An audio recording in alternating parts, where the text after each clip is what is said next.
sounds like someone's idea of a joke. Ex-convicts singing, dancing, and cooking. It's actually someone's idea of a television show. It's called Crime Time, and it features the kind of guys who hear the term sing-sing and don't think of an encore. Performers who have gone from hold-up to stand-up, and for whom the term really big hit has a completely different meaning. We don't mean to make light of criminal activity, but as this evening's Mike Hegedus shows us, this production should be arrested.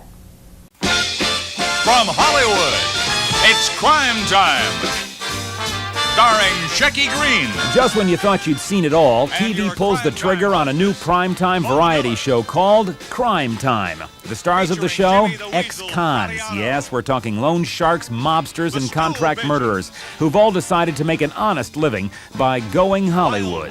What's going to happen here, we give him 2 minutes and 30 seconds to open that safe. All right, Bob, right now. Well, I gotta be honest with you folks right up front, I'm not really a comic. I just ducked in here to get away from the cops, so bear with me on this. If you guys out there listening to me now, if you need help, say help. Now with acts like these, maybe these guys should be sent back to the slammer. Or maybe it's the producers who should be given 25 years to life. So just who is responsible for this crime-infested show? Sick people. We have a couple of people who think of these segments. They're obviously not taking their medication on time. So are you going to give John Gotti the Snitch of the Week trophy next time? 34-year-old producer-creator Mark Weinberg is a former commodities broker who's had his own brush with the law. The feds took away his trading license when they found out he was doing business with the mob. I did what anybody else would do in my position, you know. If you get kicked out of your old profession, come to Hollywood, make a television show. When I have a brand new hairdo. Weinberg's own dealings with the mob triggered the idea for the show. Then he turned to some partners in crime for the $500,000 needed to make the pilot. This show was financed by a combination of loan sharks, bookmakers, and myself. If I went to the syndicators or the networks and tried to convince them to make this program, they would have thrown me out. I forgot to tell you, we have felons on the show, we got wackos too. Las Vegas entertainer Shecky Greene was given the nod as the host, but only after Richard Nixon and G. Gordon Liddy turned down the job. And Crime Time even has its own Vanna White, Mona Miller, who is one of the few on the show without a rap sheet. But she's not afraid of working with ones who do. The key here is ex-con. They're all reformed now. I find them fascinating. They're extremely creative, just misdirected. Come on, Bob. Come on, let's hear it. Now, you don't have to be an ex-con to be on the show, but having committed a felony helps. Misdemeanors don't count. Wild Willie Parsons, a biker turned wisecracker, once served time in San Quentin, but he won't say for what. You know how most parents save up for the kids' college fund, right? My parents saved up for bail. I was indicted on 3 counts of fraud. In a segment called You Be the Judge, a convicted felon gets to plead his case in front of the studio audience. On the stand is Harry Hall, once in prison for mail fraud. Now the audience gets to decide if he was guilty or innocent.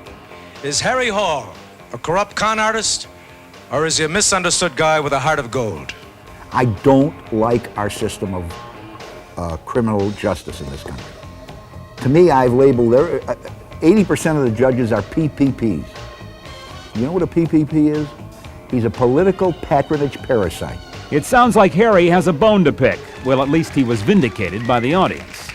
All those that feel Harry is telling the truth, let's hear it. So the producers of Crime Time say they have scruples. Sex offenders and violent criminals are barred from the show. But look who ended up on the first one, Jimmy the Weasel Fratiano. He's the highest level mobster ever to turn government witness. That's why the disguise. Jimmy is a murderer, and I don't like that, but he has a good lasagna recipe. Today, Weinberg is out trying to sell Crime Time to local stations, but he's finding out that some of his critics are giving him a bum rap. They say his show glorifies crime.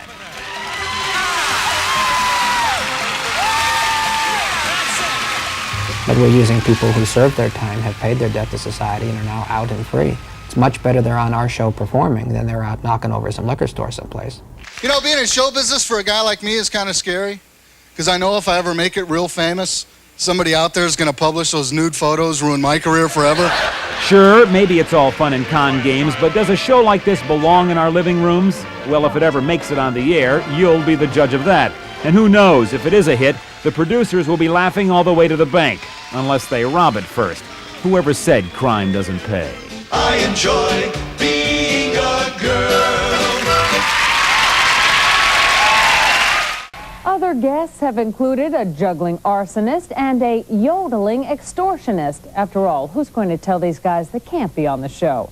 The producer says that if the show doesn't make it, he has an idea that's even more bizarre. It's called Soup to Nuts. It would be a cooking show featuring psychotics.